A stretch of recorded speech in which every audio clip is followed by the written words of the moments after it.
시작. 주의 말씀은 내 인생의 빛입니다. 주의 말씀은 내 삶을 변화시킵니다. 오늘도 주의 말씀에 마음의 문을 엽니다. 말씀하여 주옵소서. 듣고 깨닫고 말씀대로 살겠습니다. 아멘. 할렐루야. 오늘은 요나서 4장 마지막 요나서 끝부분입니다. 요나서 4장에서는 우리가 믿는 하나님 어떤 분인가, 이것이 하나님의 마음인 것을 가르쳐주고 있습니다. 우리가 예수를 믿고 신앙생활 하면서 하나님의 마음을 깨닫고 안다 말할 수 있는 거 참 생각해 보면 쉽기도 하고 어려운 것 같기도 한 것이 누군가의 마음을 알아가는 겁니다. 왜 그러냐? 쉬운 것 같은데 왜 그렇게 어렵냐? 여러분들은 여러분들의 마음을 100% 아십니까? 내 마음 나도 모르는데 하나님의 마음까지 우리가 어떻게 알겠습니까? 우리의 마음이 조석으로 바뀌잖아요. 아침 저녁으로 막 이랬다 저랬다 마음이 요동칩니다. 그렇지만은 우리가 믿음으로 살아가는 그 여정, 그 시간은 하나님의 마음을 알아가는 과정이 우리 생명 다하는 그날까지 달려가야 될 길인 것 같습니다. 여러분은 여러분의 생각과 기대를 100% 만족시키는 사람을 만나 보셨습니까? 아니면 만나 보신 적이 있으십니까? 없어요. 내 마음에 100% 드는 사람.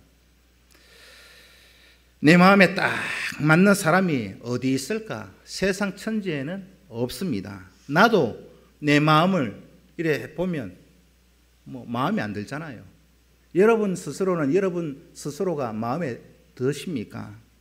나도 내 마음에 안 드는데 누가 내 마음에 들까요? 우리가 살다 보면 이렇다 저렇다 남편도 마음에 안 들고 부인도 내 마음에 안 들고 내가 낳은 내 속으로 난 내 자식도 마음에 안 드는데 그렇지요? 왜 그러냐? 근본적으로 올라가면 나 자신도 내가 마음에 안 들어요. 아침에 일어나서 거울 보면 왜 내 모양이 요 모양이냐? 거울 보면서 느끼잖아요. 여러분들 우리가 살아가다 보면 나에게도 그렇고 남에게 상대방에게도 그렇고 누군가에게 이렇다 저렇다 얘기할 때 여러분들은 다 하나하나 다 확인해보고 여러분들이 직접 본 것만 말씀하고 있으십니까? 그런 경우는 거의 없어요. 대부분 우리가 누구의 말을 한다 할 때 주워 들은 얘기, 어깨 너머로 들은 얘기, 보니까 그런 것 같더라, 누가 카더라, 이렇게 말합니다. 그렇다면 우리가 판단하고 누군가를 평가한다, 그거요 아주 우리 인생사에 있어서 조심해야 될 부분이 그 부분입니다. 남을 판단하는 거. 이 말을 다른 말로 말씀을 드리면 우리가 다른 사람에 대해서 그 다른 사람이 누가 되었든지 간에 그 사람에 대해서 말을 할 때는 조심 또 조심해야 한다는 거죠. 왜 그렇습니까? 나도 내 자신을 모르는데 남을 어떻게 우리가 안다고 그를 평가하고 판단하겠는가? 우리가 누군가를 평가하고 판단할 때 그 근거 기준이 뭐냐? 확인해 보지 않고 말하는 경우가 굉장히 많이 있지요. 그렇지 않습니까? 카더라, 누가 카더라. 극히 남 얘기할 때는요 조심 또 조심하셔야 합니다. 그런데 남의 말 하는 게 어째 그렇게 재밌습니까? 뒷담화 하는 게 그렇게 재밌어요. 이거요 끊을 수 없는 설명할 수는 없지만 끊을 수 없는 매력이 있어요. 남 얘기하는 거. 그래서 우리 속담에 조심하라는 말을 뭐라고 말하죠? 반말은 누가 들어요? 지가 듣고, 낱말은 새가 듣는다. 낱말할 때 조심하라는 거죠. 여러분, 우리가 다른 사람을 평가하고 판단하는 기준, 여러분은 어디에 두고 그걸 말씀하고 있습니까? 대부분 보면은요, 아마 100%일 겁니다. 선입견을 가지고 있거나, 저 사람 그럴 것 같다. 또 남에게 주워 들은 얘기, 또 나름대로 여러분들 다른 사람을 판단할 때 판단하는 기준이 여러분들 스스로 나름대로 다 있으실 것 같습니다.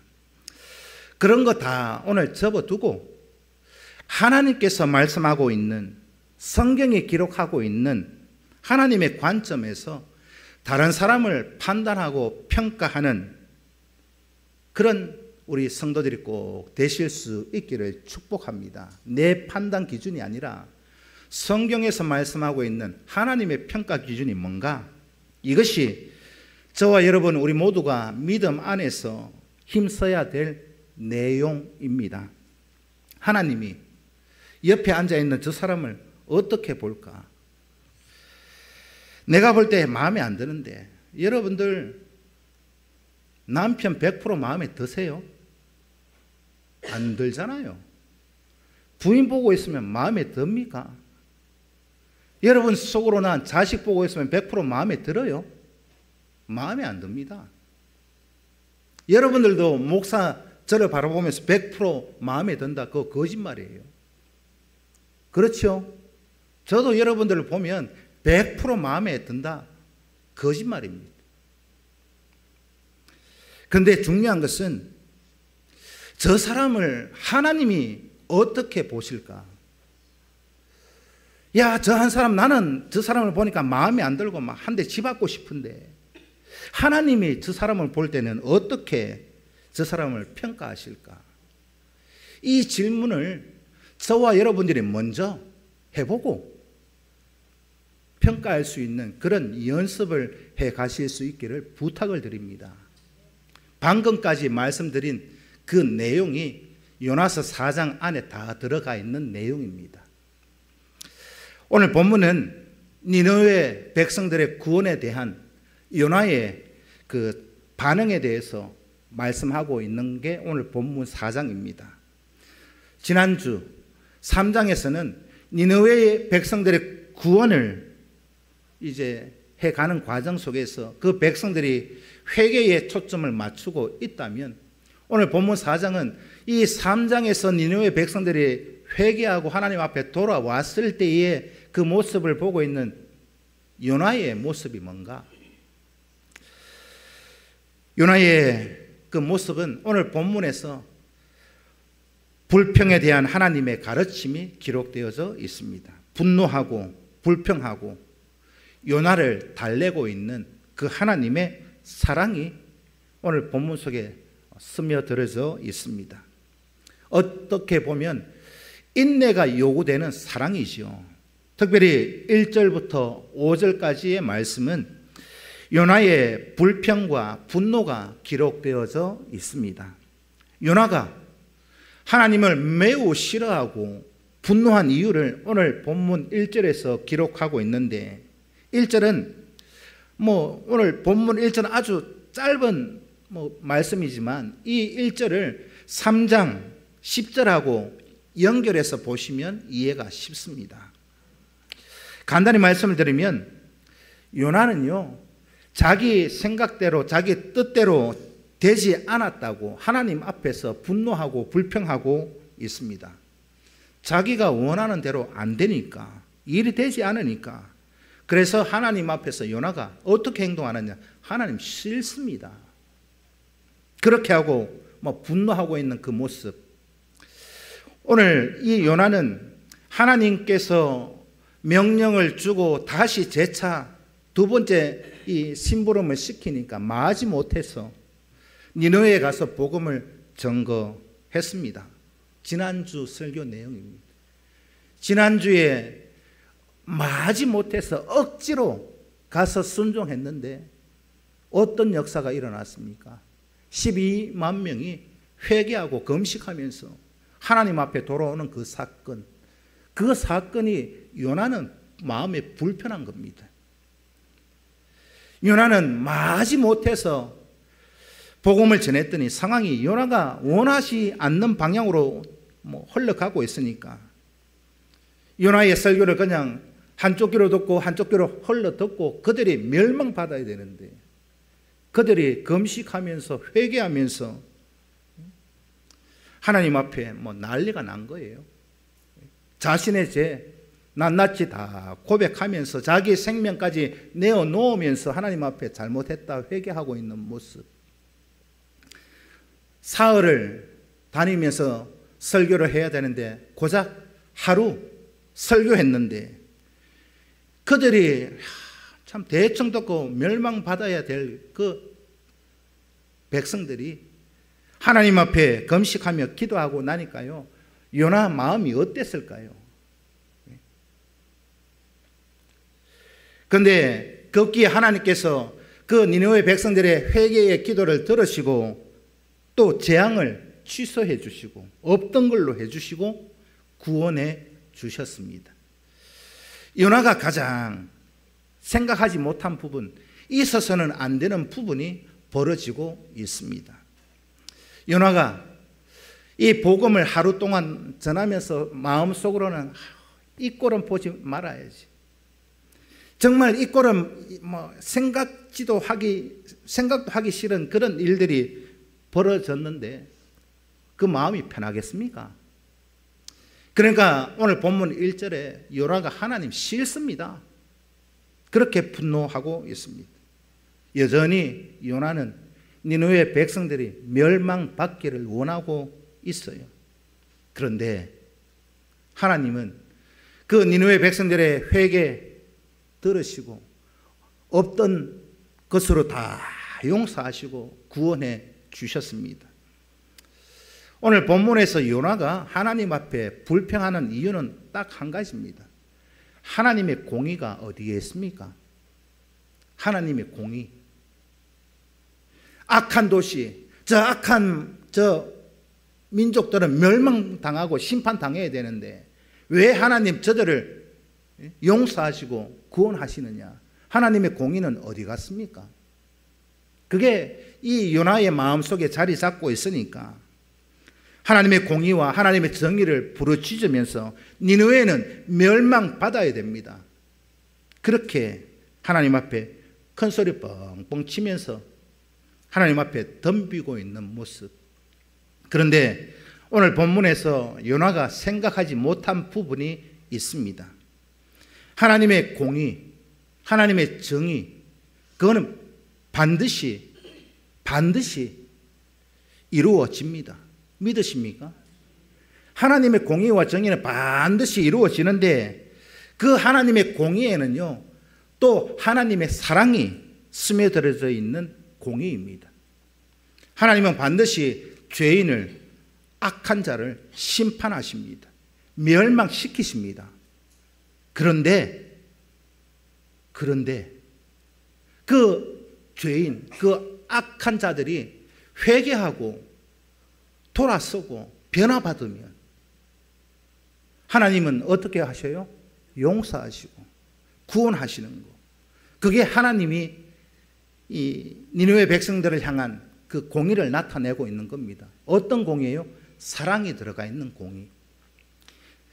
예레미야 18장 7절 8절, 지난주에 제가 하나님의 마음이 어떻게 이렇게 이들을 용서해 주셨는가, 지난주에도 이 예레미야 18장 말씀을 봉독했습니다마는 오늘 한 번 더 함께 읽습니다. 자, 시작.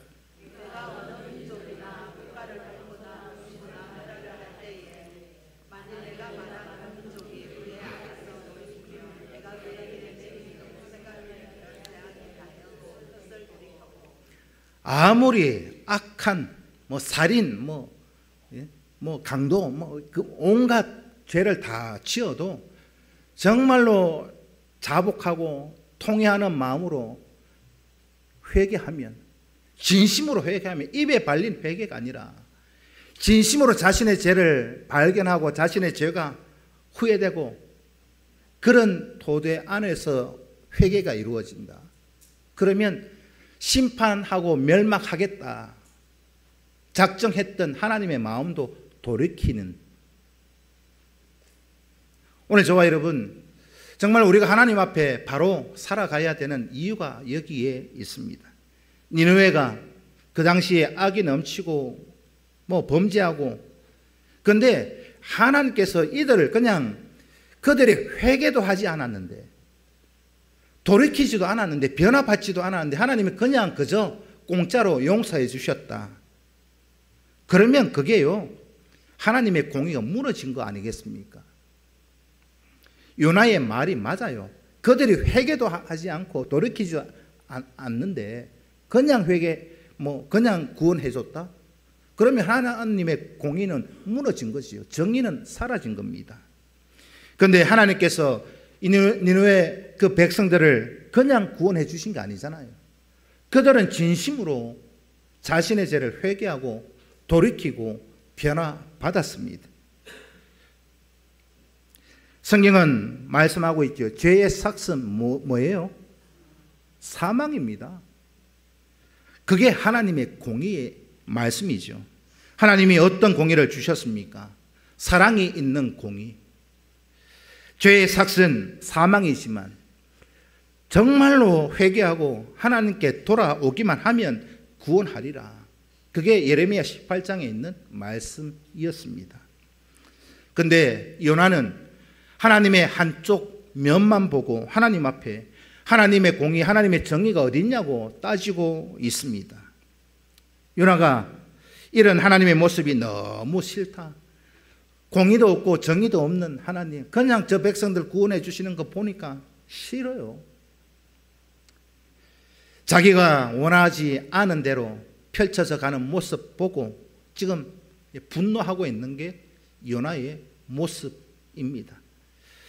그런데 2절을 보면 요나는 또 하나님 앞에 뭐라고 들이대느냐? 하나님의 성품이 마음에 안 든다. 그렇게 분노하고 있습니다. 2절에서요. 하나님의 성품이 마음에 안 든대요. 그러면서 하나님 그 성품이 너무 싫으니까 뭐라고 얘기하느냐? 하나님 차라리 나를 죽여달라고 2절에서 말하고 있습니다. 여러분들 부부싸움 할 때도 그렇고 누군가 싸울 때 그런 말들 해보시거나 들어보시거나 한 번쯤은 해보셨습니까? 다툼이 생겼는데 여러분 죽이라 예? 날 죽이라 이런 말 들어보셨어요? 부부싸움 할 때나 예? 아예 날 죽여라 대책 없습니다. 예? 죽이라고 덤벼들면 이거 감당할 사람 누가 있습니까? 성도라고 하면 이런 말은 해서는 안 돼요. 누구에게라도 죽이라 한번 때려봐라 한번 때려, 그런 말은 하면 안 돼요. 오늘 본문에서 요나가요 차라리 죽는 게 낫습니다 하는 게 하나님 날 죽이소 그렇게 얘기하는 거, 예? 그 모습입니다. 한번 여러분들이 머릿속으로 한번 그림을 그려보세요. 막 날 죽이소 이러면 달라들고 있는데 어떻게 하겠는가. 그런데 요나는 왜 그렇게도 하나님의 성품이 마음에 안 들까? 하나님이 어떤 성품이 그렇게도 분노하게 만들었는가? 오늘 요나 2장 2절 이 중반 이하에 보면 이렇게 말씀하고 있습니다. 요나서 2장 2절을 읽습니다. 시작.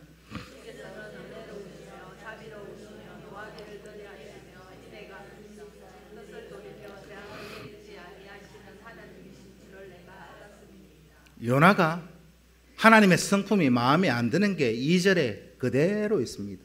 하나님의 성품이 뭐예요?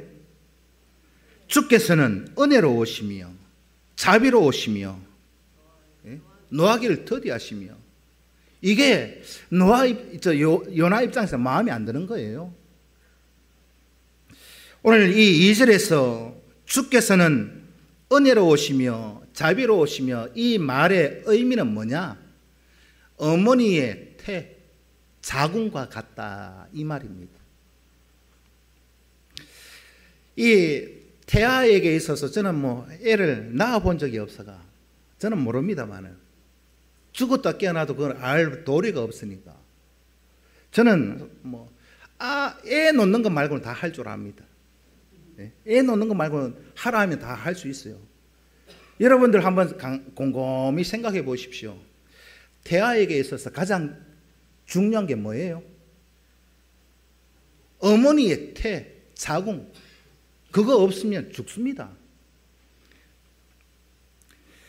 가장 이 태아에게 가장 안전하고 완전하고 완벽한 곳이 어머니의 자궁 안에 있는 거. 여기에 있으면 걱정할 게 없어요. 지가 하는 게 아무것도 없잖아요. 태아는 어머니 뱃속에 있으면 그것보다 아마도 그곳이 천국일 거예요. 표현하자면. 예를 들어서 3개월, 5개월 됐는 애가 이 엄마 태 안에서 나왔다. 살아요, 죽어요? 죽습니다.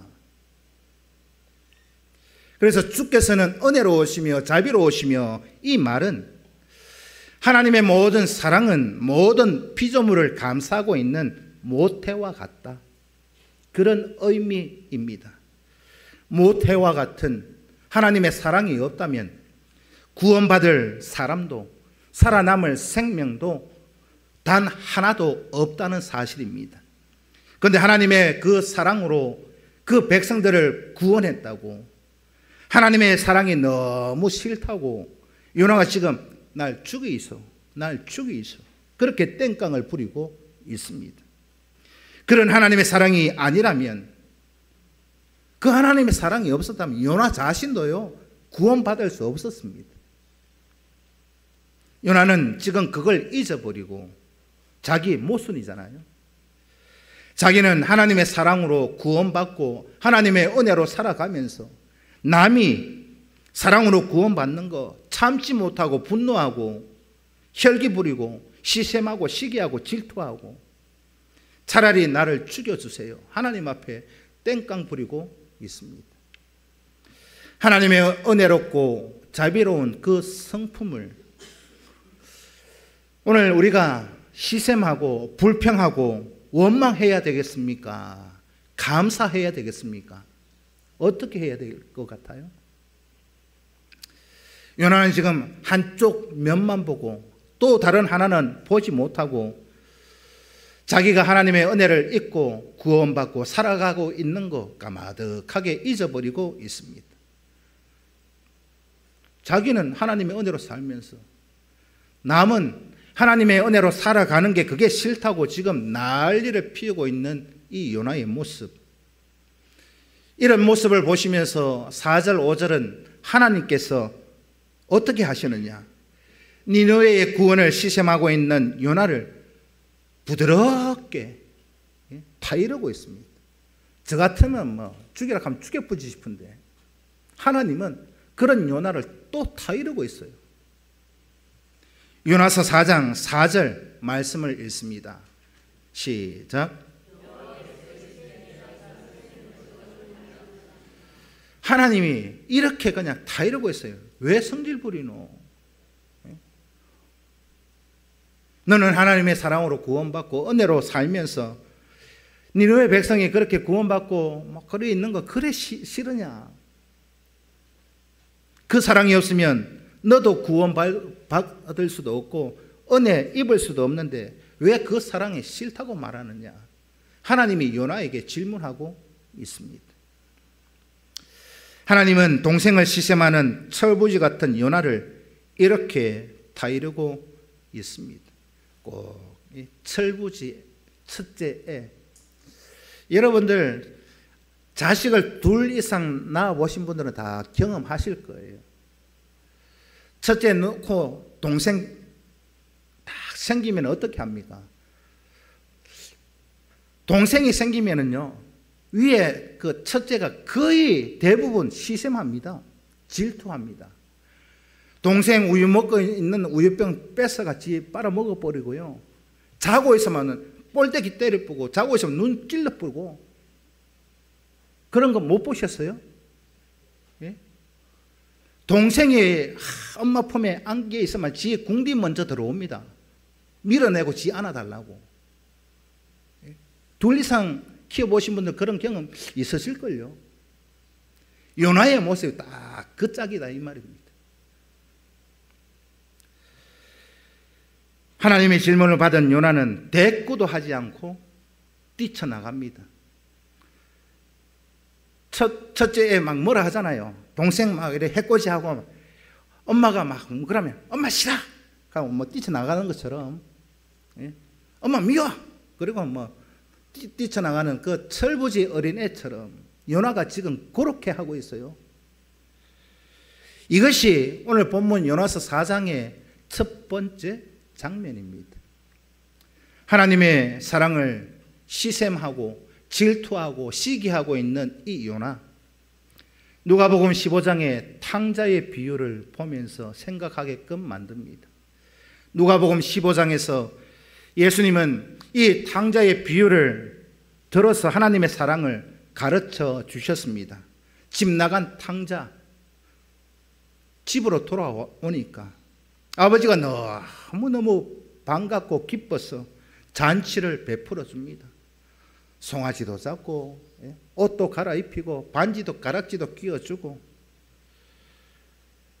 그런데 맏아들이 밭에서 일을 하다가 들에서 이제 집에 오니까 잔치 소리가 들리거든요. 뭔가 보니까 탕자 동생이 돌아왔어요. 동생이 돌아와서 있는 그 아버지의 모습, 너무 기뻐하고 잔치까지 베풀어 주었습니다. 그 소리를 들은 맏아들 어떻게 반응했어요? 너무너무 싫은 겁니다. 아버지가 나에게 이럴 수가 있나?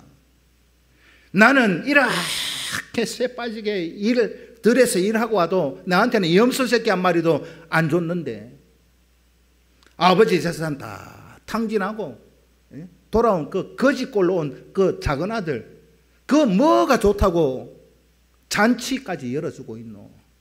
뭐 잔치, 뭐 송아지. 맏아들이 그런 마음을 품고 있었어요. 아버지도 싫고 다 싫은 게 누가복음 15장의 맏아들의 모습이었습니다. 집에 들어가지도 않고 잔치하고 있는 그곳에 참석하지도 않고 있는 그 맏아들의 모습이나 오늘 본문의 요나의 모습이나 좀 더 뭐 이렇게 또 다르게 말씀을 하면 맏아들의 모습이나 오늘 요나의 모습이나 저와 여러분들의 모습이나 도찐 개찐입니다.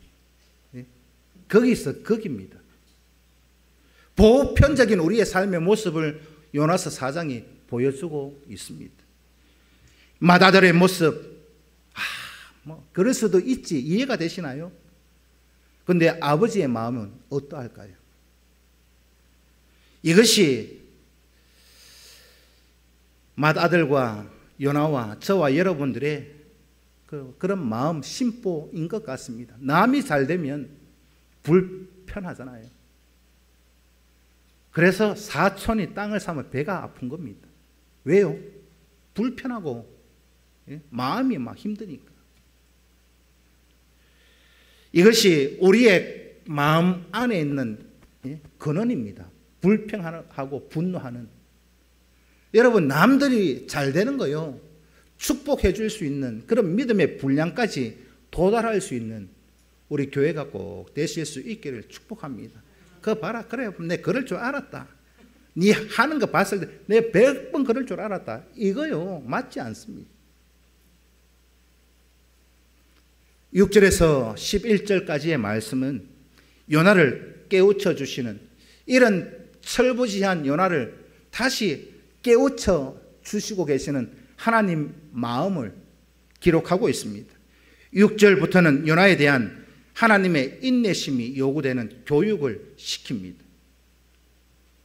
죽겠다고 투정 부리는 이 요나를 하나님의 사랑으로 깨우쳐 주시는 하나님의 인내심. 야, 하나님의 인내심이 이만하니까 하나님인가 보다 그런 마음이 들어요. 저 같으면 그냥, 여러분들 같으면 어떻게 하실 것 같아요? 죽겠다고 투정 부리고 있는 요나 한 방 집안고 싶은데 사랑으로 그를 깨우쳐주고 계시는 하나님 마음을 꼭 보실 수 있기를 축복합니다.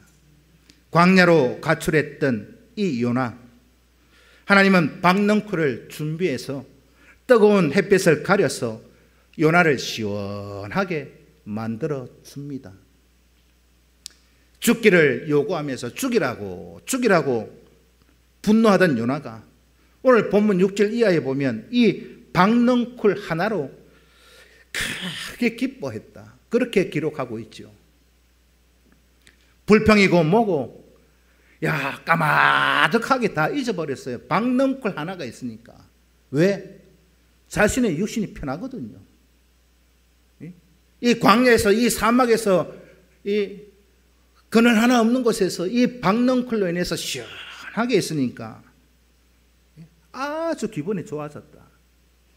요나는 겉으로는 하나님의 공의를 말하고 하나님의 정의가 어디 있냐고 말했지만은, 악한 도시 니느웨 백성들 망해야 된다고 말했지만은, 실제 요나의 본심이 뭐였느냐? 너무나도 개인 이기주의, 단순한 것을 보여주고 있습니다. 자신을 편하게 만들어주니까, 육신이 편하니까 하나님의 공의, 하나님의 정의에 대한 그 어떤 요구도 하지 않습니다.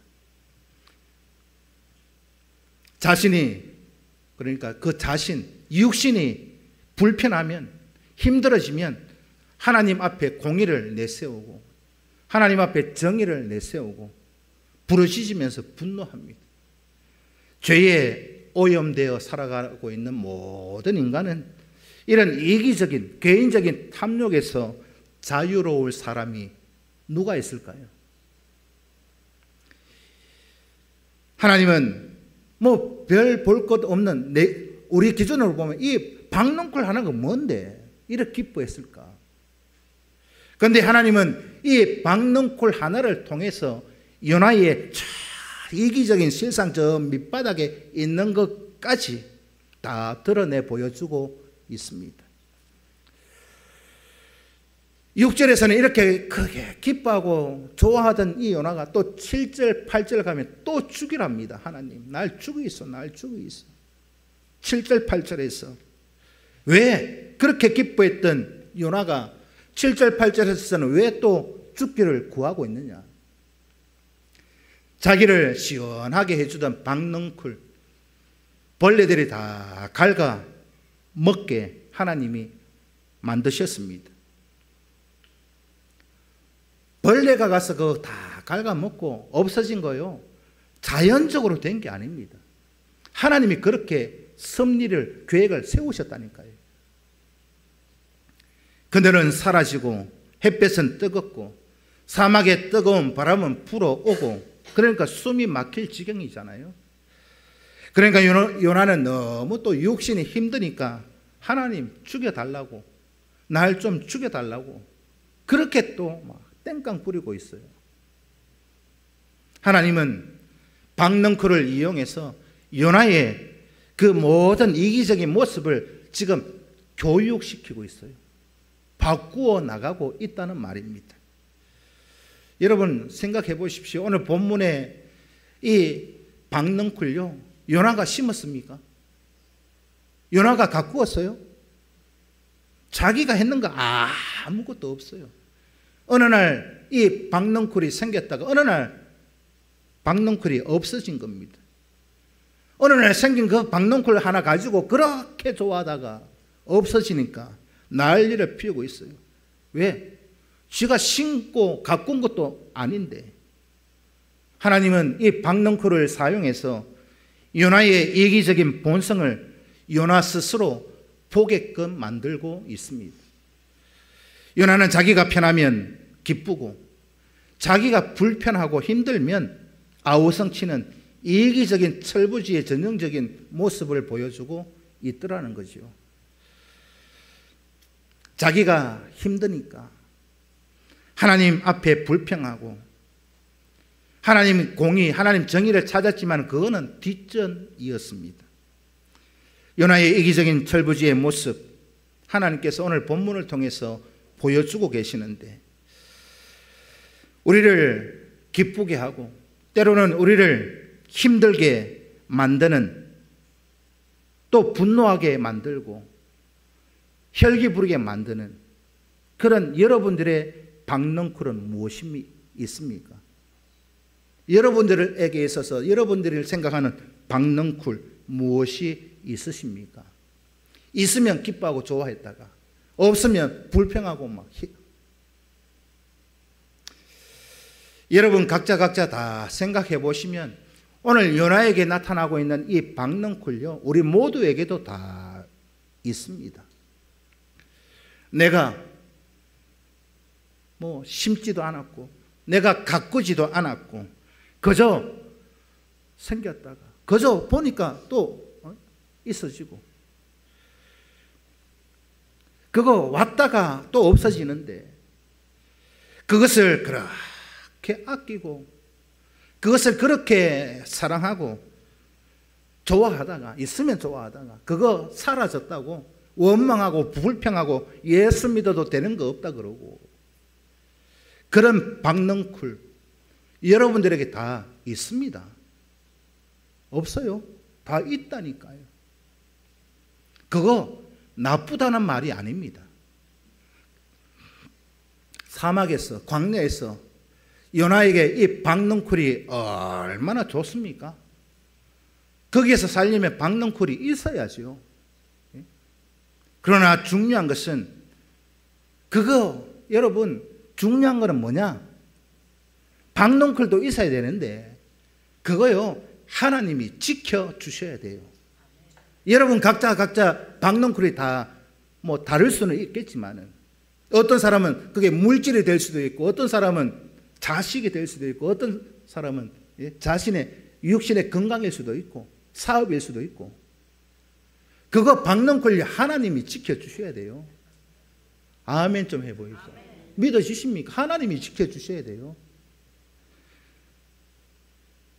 그 사실을 오늘 요나 4장 말씀을 통해서 하나님이 보여주고 있습니다. 박넝쿨을 통해서 요나의 본성을 드러내고 있는 하나님께서는 이 요나에게 두 가지 질문을 하고 있습니다. 이제 요나를 교육시키기 위해서 요나를요, 흔히 속된 말로 하면 들었다 놨다 하고 있어요. 누가요? 하나님이. 요나를 들었다 놨다 들었다 놨다 엎었다가 하니까요, 속에 있는 게 다 나옵니다. 다 하나님께서 멀미하게끔 다 만들어 놓고 다 뒤집어 놓고 교육하고 나서 그때 두 가지 질문을 하는데, 첫째는 너가 이 박넝쿨로 말미암아 성내는 것이 어찌 옳으냐. 다르게 표현하면, 왜 박넝쿨 갖고 네가 왜 이렇게 나한테 성질 부리냐. 하나님이 묻고 있습니다. 너가 박넝쿨 생겨나는 뭐 씨를 뿌렸느냐, 네가 가꾸었느냐, 네가 물을 줬느냐, 뭘 했다고 그렇게 아끼고 그렇게 성내고 있느냐. 너가 심었느냐, 너가 가꾸었느냐, 너가 수고한 게 뭐가 있다고. 너가 한 것이 아무것도 없는데 그거 있다가 사라졌다고 원통해하고 분통해하고 날 이렇게 앞에 와가지고 날 이렇게 죽이라고, 날 죽여주세요, 그렇게 덤비고 있느냐. 요나의 답변이 무엇입니까? 오늘 본문을 보면 내가 성내어 죽기까지 할지라도, 내가 성내어 죽기까지 할지라도 내가 옳다. 누가? 요나가요. 이 정도 되면은요, 하나님 앞에서는 어떻게 표현해야 될까요? 그냥 막 가자는 겁니다. 요나가 네가 왜 그래 성질 내느냐 하는데도, 하나님이 이렇게 묻는데도 내가 성내어 죽기까지 내가 한 짓이 옳습니다. 그럼 막 가는 거잖아요, 하나님 앞에. 하나님이 두 번째 질문을 합니다. 요나서 4장 10절 11절 말씀을 읽는데 이게 어찌 보면 요나서 전체의 핵심 결론입니다. 요절이다 이 말입니다. 요나서 4장 10절 11절 말씀을 읽습니다. 시작. 여호와께서 이르시되 내가 수고하고 자매도 아니하였고 하룻밤에 나타나 하룻밤에 말라버린 이 농부를 하도록 하물며 이 편성의 노예에는 사울을 도전하지 못하는 자가 12만여 명이요 가축도 많이 있나니 내가 어찌 아끼지 아니하겠느냐 하십니다. 이게 요나서 전체의 핵심입니다. 뭘 말씀하고 있느냐? 아무런 수고도 아무런 노력도 하지 않은 박넝쿨을 너가 그렇게 아끼고 그렇게 사랑하고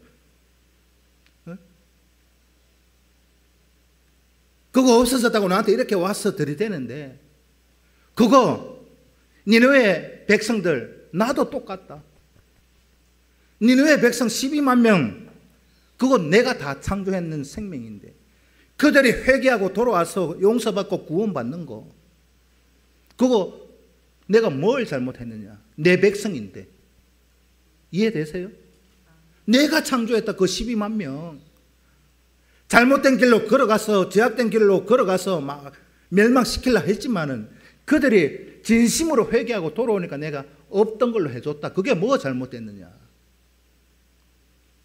이 질문에 대해서 요나의 답변이 무엇입니까?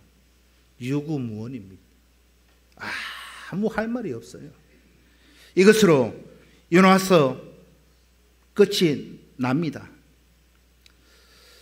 오늘 이 시간도 하나님께서는 여러분들에게 각자의 그 답을 원하시고 계십니다. 오늘 이 요나에게 두 가지 하신 이 질문 우리에게도 하고 있어요. 이 하나님의 질문에 여러분들은 무엇이라고 답을 하시렵니까? 요나는 인간의 내면에 감추어져 있는 타락한 속성, 개인 이기주의적인 그런 모습을 적나라하게 드러내고 있습니다. 요나를 통해서 보여주고 있는 인간의 모습, 그게 우리의 모습이고 너무 자기 중심적으로 살아가고 있는 우리의 모습들, 다른 성도들, 다른 사람들 죽고 사는 문제 보다가 자신의 편안함이 우선 되어지는 거 아니라고 말할 수 있는 분 있으십니까? 남이야 죽든지 말든지 내만 편하면 된다. 요나는 12만 명 구원받는 거 싫어했습니다. 박넝쿨 만들어주니까 좋아했습니다. 이게 인간의 본성이잖아요. 요나를 통해서 인간이 추구해 가야 되는 이 행복의 조건이 무엇인가? 여러분, 우리의 행복의 조건이 무엇일 것 같아요? 여러분, 무엇으로 나는 행복한 사람?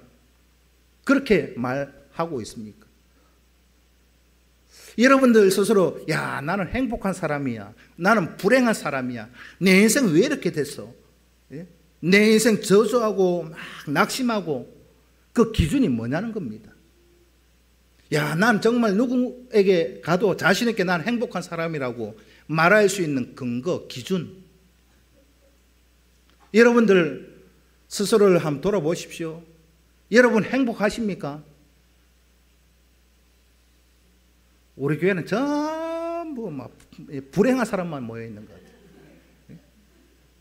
여러분들이 나 스스로를 볼 때, 야, 나는 정말 행복한 사람. 야, 우리 신랑 같은 사람 만나면 행복하지. 아, 우리 마누라 같은 여자 만나면 행복하지. 그거요. 끝까지 갑니까? 아침에 여보 사랑해 했다가 돈 많이 벌어와 했다가 오늘 돈 못 벌었다 그러면 싫어, 나가. 그게 우리의 현실이잖아요. 누군가 그래요. 여보 오늘 돈 많이 벌어와. 그런 말 하는 사람도 있잖아요. 못 벌어가면 그래도 행복해 합니까? 여러분들이 생각하는 나의 행복의 기준이 뭐냐?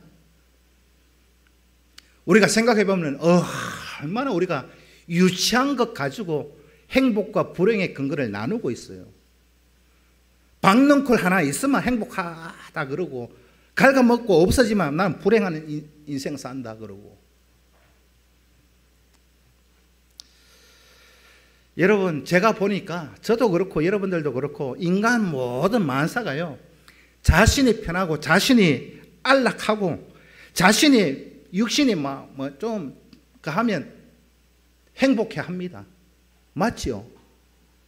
아닙니까? 얼마나 유치한 거 그거 하나 가지고 행복 불행을 막 나누고 있어요. 자신이 즐겁고 편하면 좋다, 행복하다. 나를 즐겁게 만들고 나를 편안하게 만들면 만사 오케이다, 그런 말 하잖아요. 요나서 자신 삶의 모습을 똑바로 들여다보라고 오늘 말씀하고 있습니다.